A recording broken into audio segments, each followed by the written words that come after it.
Okay.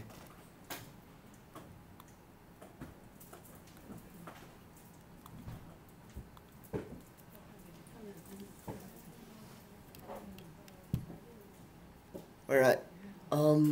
Now let's take a look at the course material this week. Okay. If you go to Unit 11 material, we have a PowerPoint and we also have a zip file. And as usual, in this zip file, they are source code and also they are data, right? Okay. So if you so if you unzip the zip file, you have a let me get larger. So if you unzip the file, you will have a directory. You will have a folder called 11 simulation. Okay. So under this one, this is what you need to have. What you should have. Okay. Basically, we will just use this this RMD and also this HTML, and the rest of the tool is kind of like APP type of things. I will show you how to use them later. Okay. So this is the notebook and this is the corresponding HTML. Okay. So let me close this one, and I clean up the environment.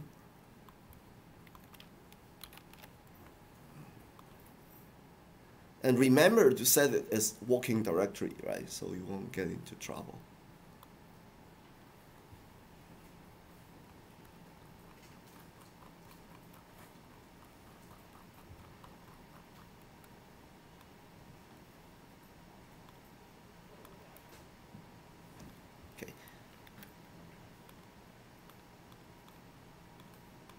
So in this notebook, oh sorry.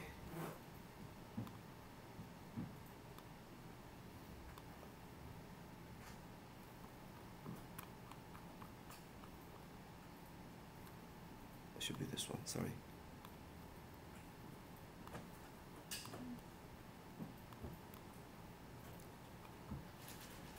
I'll basically in this notebook I'll basically do the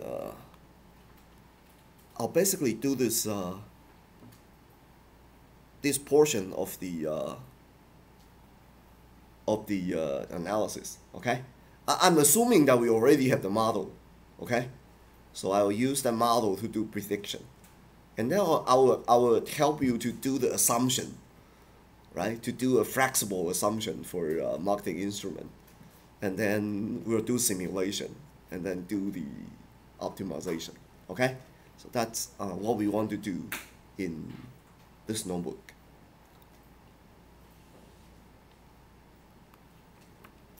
So first of all, we like read in the data, right, and then with the model is already built inside the inside the our data file. Let's load them in. Okay. So this is the first chunk, right? So after I load the TF4 that R data, I basically have a B file, right? And then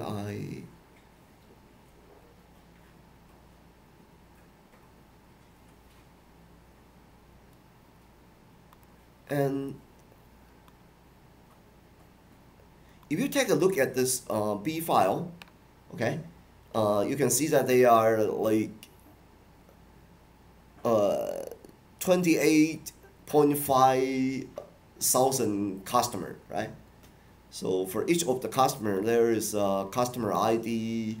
They have this the characteristic of this customer, the behavioral characteristic of each of the customer, the RSFM, the total revenue, the raw profit contribution, age group, area, and there are two actually there are two predicted.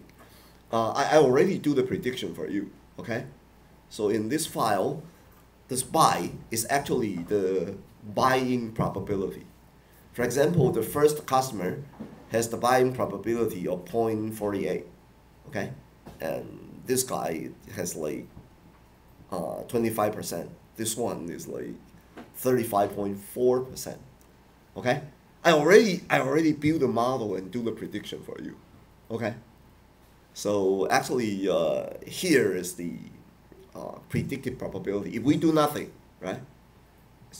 This is based on the historical data.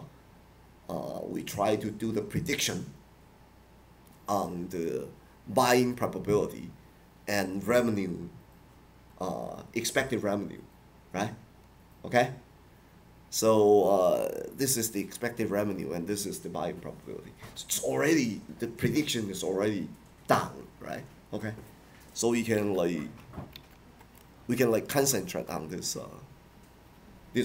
this part of the process. Okay. Here is already done, right? Now, if you forget how to do the prediction, you can kind of like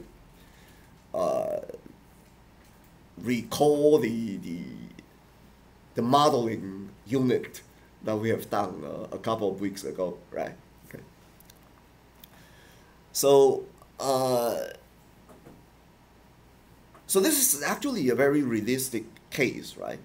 This is the real data from a real retailing store, right? So using the historical data, you can actually predict the buying probability and expected revenue contribution for each of the customer, right? So that is the most important thing, okay?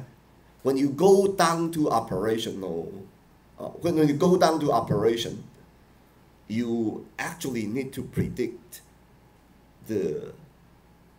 you actually need to take care of the different behavior, that for each different customers, right? Okay. Now, so if we kind of like do some histogram, and this, sorry.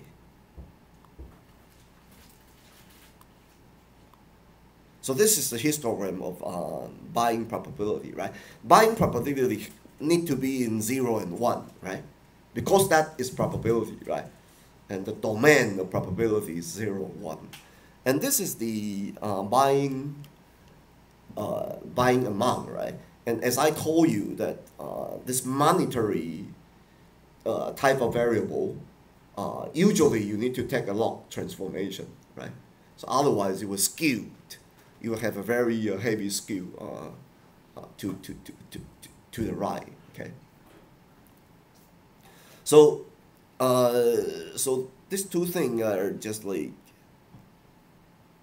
just try to have some basic idea of the buying probability and also the revenue contribution, expected revenue, I should say.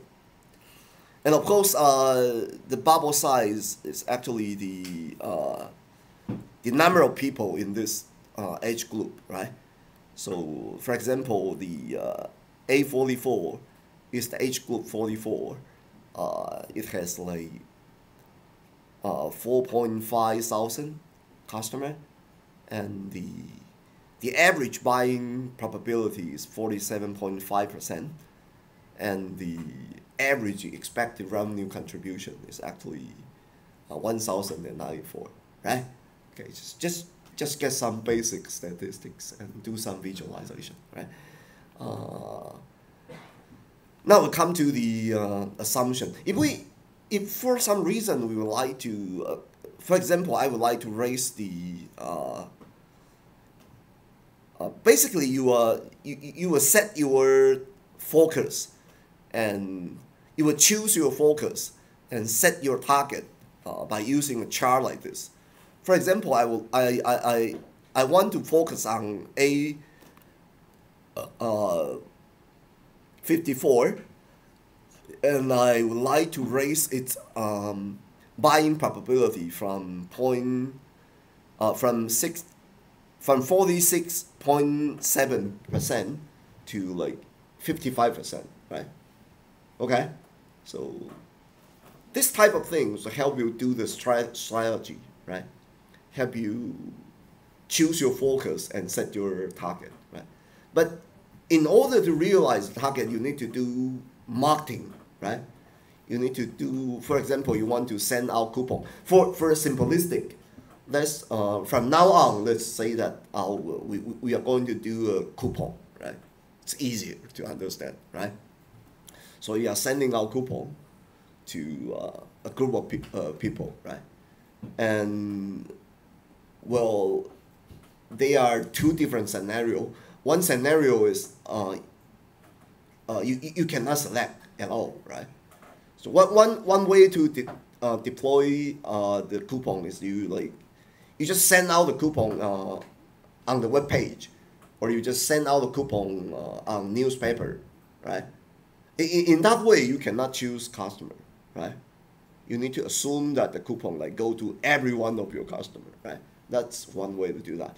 But nowadays we the reason that people like to use the mobile app as the right, the reason that recent marketers like to use mobile app is because that if you have this mobile app, you can very precisely send out your coupon to exactly the population that you want to send, right? That's more precise, right? Okay, so the other scenarios you can choose, right? So so I'm going to teach you how to make the assumption and how to choose instrument, how to choose customer, right? For the rest of this notebook. Okay, let's go to here. Now,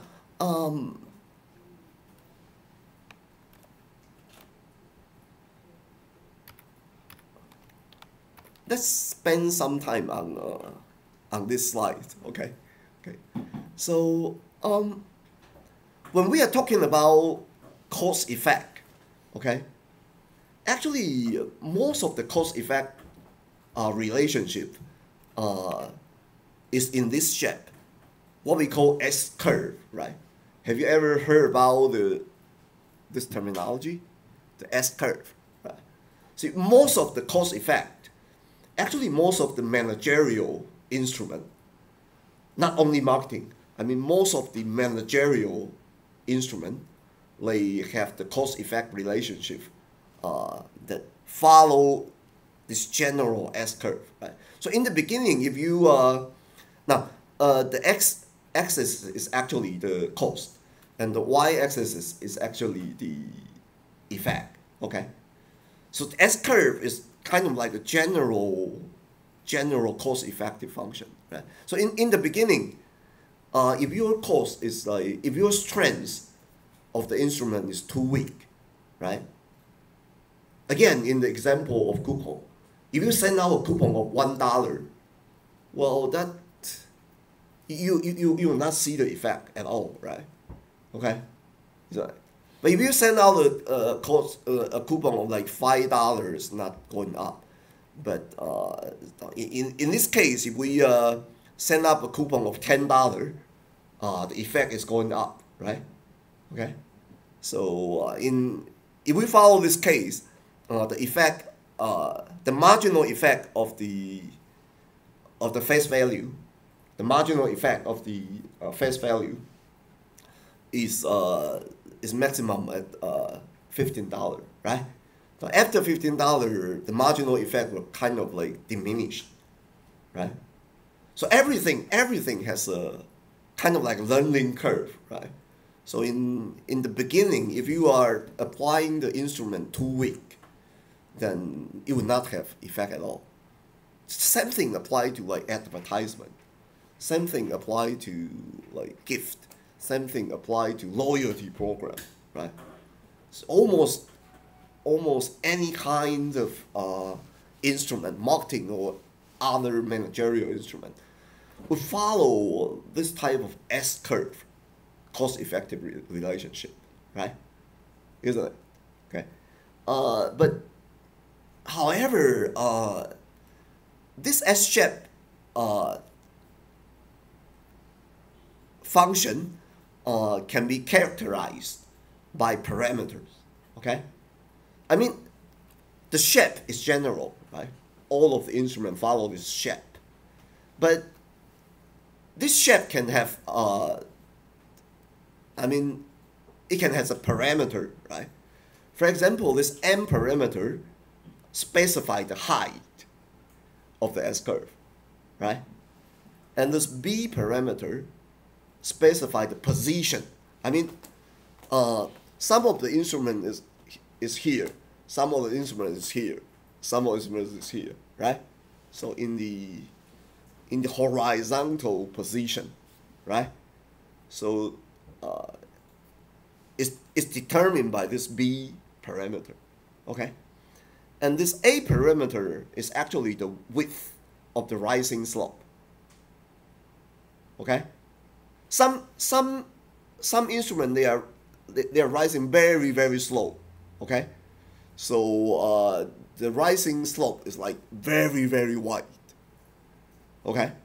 And some instrument they have a very narrow rising slope, right? So if you can specify the height, the horizontal position, and also the horizontal width of the rising slope, right? If you can change these three parameters, you can virtually simulate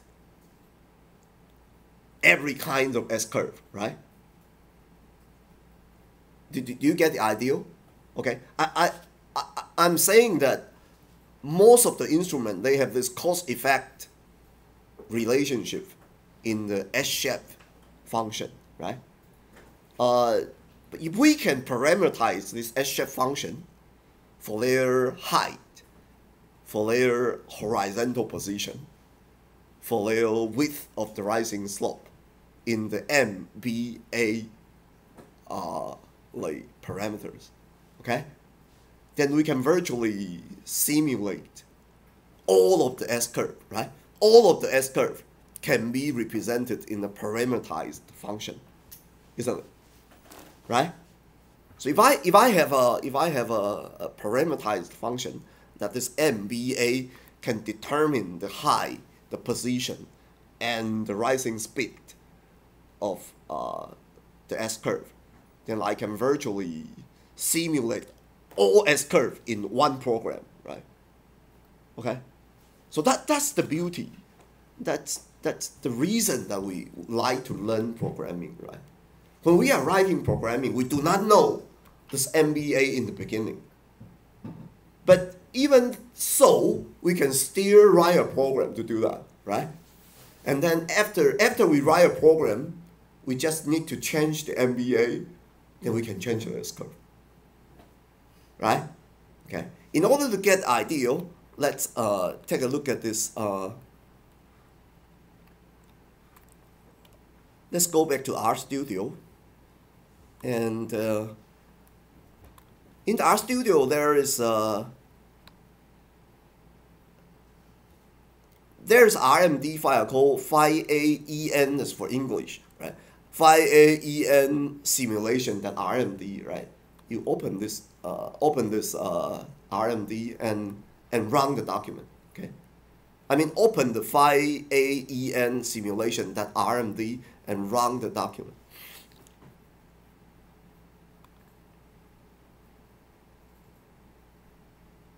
Can you do that?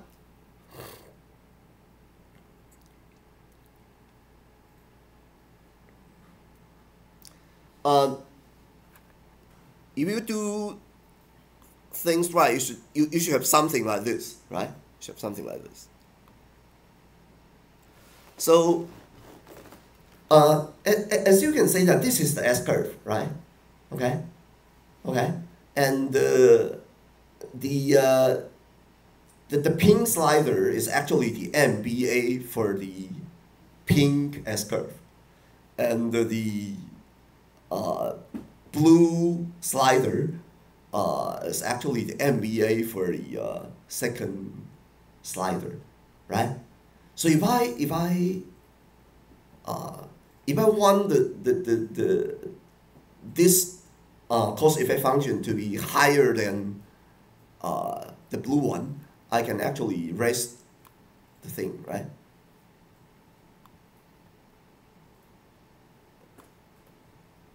Then it's higher than the blue one. You see that? Okay?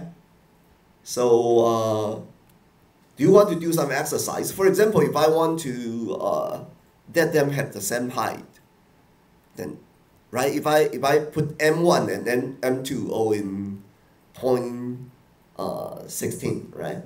Then they are of the same height. But they are in a different horizontal position, and their rising slope are of different width, right? Okay. Now can you try to can you try to adjust the pink cost-effective function so that it entirely overlay to the blue one? Try that. Try it yourself. Try to adjust the pink slider so that the pink cost-effective function overlap to the blue one exactly. Can you do that? Try to do that. As I say, MBA represent the height, the horizontal position, and also the width of the rising slope of a S-curve. Okay? So when you can parameterize, when you can parameterize this MBA, you can do virtually every single S-curve, right? In your program, right? Have you done that yet? Whoever need more time to do that? So I just want to let you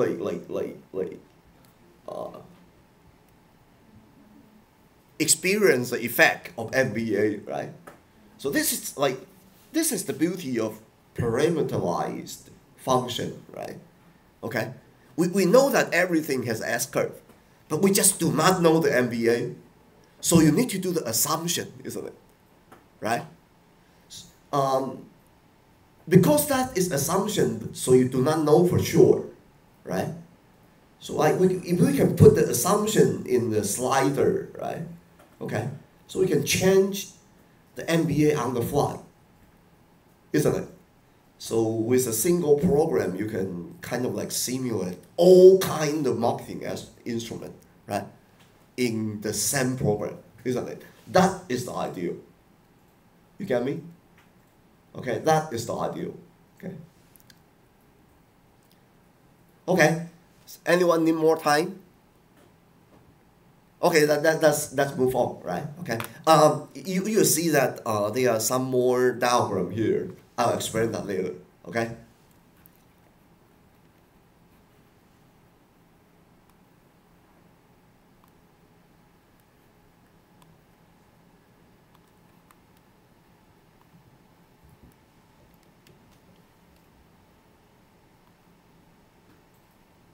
Now, this is the idea about S-curve, right? Now, using this S-curve, I'm actually using this you need to implement this S-curve, right?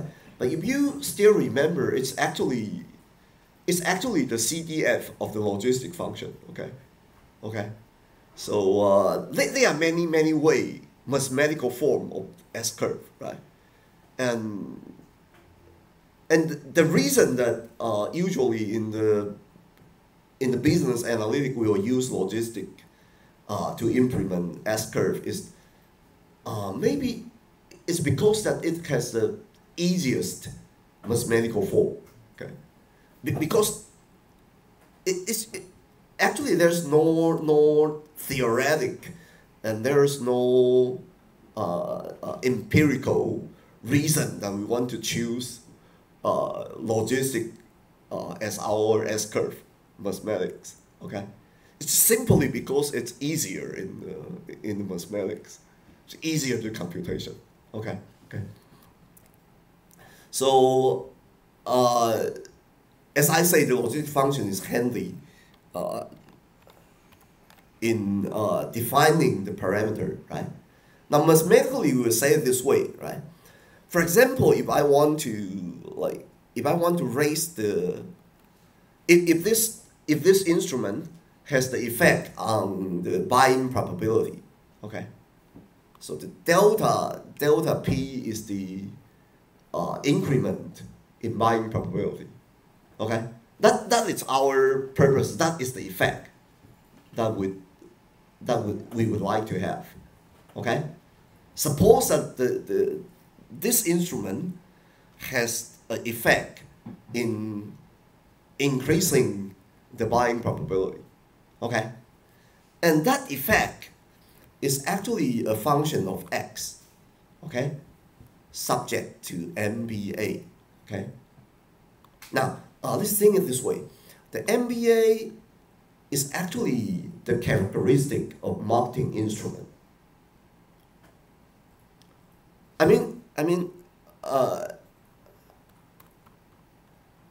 This MBA is the characteristic of a marketing instrument, okay? So let's go with the marketing instrument. I mean, you will have you have coupon as one instrument, and the coupon has the characteristic MBA, right? And you might have many different type of coupon. Each type of coupon will have its own MBA, right? At this point of time, we do not know the MBA for each of this marketing instrument. But if you are the marketing department, right? If we were the marketing department, and we have the experience to use every instrument many times, right? We can actually evaluate the MBA, right? By using some quantitative analytic method, okay? But even we do not know the MBA, we can still write a program, right? And use the slider to adjust the MBA, isn't it, right? So this MBA is actually specify the cost-effective function, which tie to each specific marketing instrument, isn't it? Right? So MBA is actually a characteristic of a marketing instrument, okay? And it specifies the cost-effect relationship of this instrument, okay? Specifically, concretely, if it is a coupon, then X is actually the face value of a coupon, right? You get a point, right? So when the X is too low, there is no effect. I mean, it would not increase the probability of buying at all. Now, when you increase the face value, you will start to see the increment in buying probability, okay? But up to some point, you will see that this marginal effect of increasing X is starting to slow down, right? Saturated, in another word. And then, so you have kind of like a S-curve, right? And S-curve can be parameterized by this MBA, right? So if we want to spend some money in order to raise the buying probability, right? If we want to spend some money X in order to increase the buying probability by delta P, okay? That delta P is actually a function of X, right? This is X and this is delta P, right? Okay? So delta P is actually a function of X, right? And subject to MBA, right? Subject to which marketing instrument you are using, right? And this MBA is the characteristic of the marketing instrument. Did you get my point? Okay? Now, the key is to understand this mathematical notation. Okay? Right? So, this is the face value that we need to determine. Okay?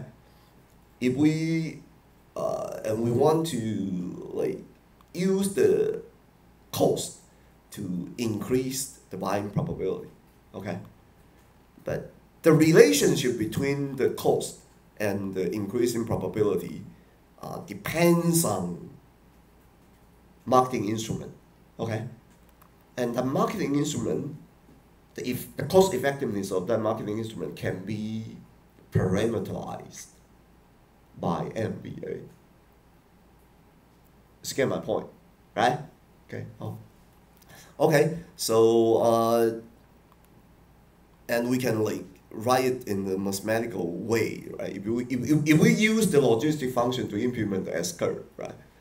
This would be the mathematical form, and in R we can do it like this. This mathematical form can be implemented in R by this function. We call it dp, right? Because it's delta p. Okay. Okay. Well, actually, you don't really need to write this function by yourself, right? It's like you can copy that and apply it to whatever S curve that you want to use, right? I mean the because all of the S curve is it's the same shape, right? So as long as it's the S shape S curve, then you can use this same function to implement like different S curve, right? That's the beauty of programming, right? You write a program once, and whatever marketing instrument it is, you can use the same program to simulate whatever S curve. Okay, so now you have the S curve. The rest of the program I just set the MBA to like 0.2, 30, and 40. Right, 0.2 is the high, as I say. Right, it's the M, and B is actually the horizontal position of this S curve, which is actually it actually specifies the center of the rising slope. Okay, and it's in 30, and 40 is actually the width. Okay, I mean the width is from here to here, right? The rising slope is about from 10 to like 45, so it's about like 40, something like that. Right? It's not very precise, but it's actually to specify the width of the rising slope. Okay? So you can like, this code actually plot this function. Just plot out the function. Okay? So the way that we do the assumption is called parameterized assumption, right? So we do the assumption, but by parameterize this assumption, we give it a very good flexibility. It gives us the flexibility to represent and simulate all of the marketing instrument that has the S-shape cost-effective function. Okay, right? Now we have the two things, right? First of all, we have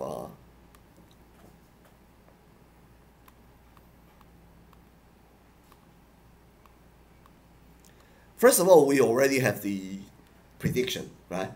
Second, we have the assumption of the cause effect function, is that it, right? The next step is we can start to do simulation, okay? Right? We know the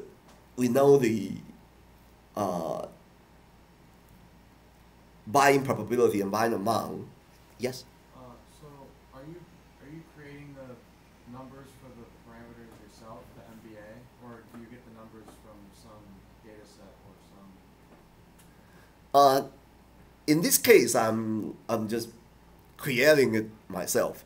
But in like a real situation, In the real situation, when you have the experience, when you have the historical data for using coupon, right? So I can use the historical data to estimate MBA. Okay, in R we would have a tool called nonlinear regression. Okay, so if you use nonlinear regression, if you have a lot of like historical data in using coupon, right? I can actually evaluate. I can actually estimate the MBA by historical data. But for now, we do not have the historical data, right? So I just make it up. You get my point? yeah. Okay. So then X is the only thing that like that value would be the value of like the coupon. Right. The MBA is the characteristic of that instrument, right? So if you use this instrument, it will follow that MBA, right? But X is the thing that you can change, right? You can change the face value of that coupon. Okay? You get my point, right? Okay. So MBA is not your decision variable. Okay? You can treat it, in this case, you can treat it as as a given, as a given variable. Okay? It's not totally given because you still have choice of different set of marketing instrument, right? Okay. I'll cover that later. Okay. Any more question? No. Okay. Okay. So.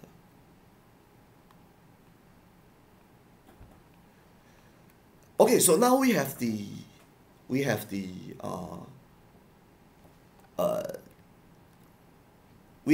this prediction, right? This M is actually we have the prediction of P and M, right? So P is actually the buying probability, okay? So buying probability, I mean P and M represent the expected buying probability and buying amount for every customer, okay? Where is that? I told you, right? In this data frame, we already have the buying probability and buying amount prediction, right? It come from model. Okay? So as you can see here, that in this equation, P and M are the expected buying probability and the buying amount. Okay? So if we want to evaluate R, which is the expected payoff of this instrument, right? I mean, R represents the expected payoff of this instrument, okay? How can we calculate that? If this customer is buying M from us, okay, and we increase his buying probability by delta P, okay, so which means that we will have it means that we will have the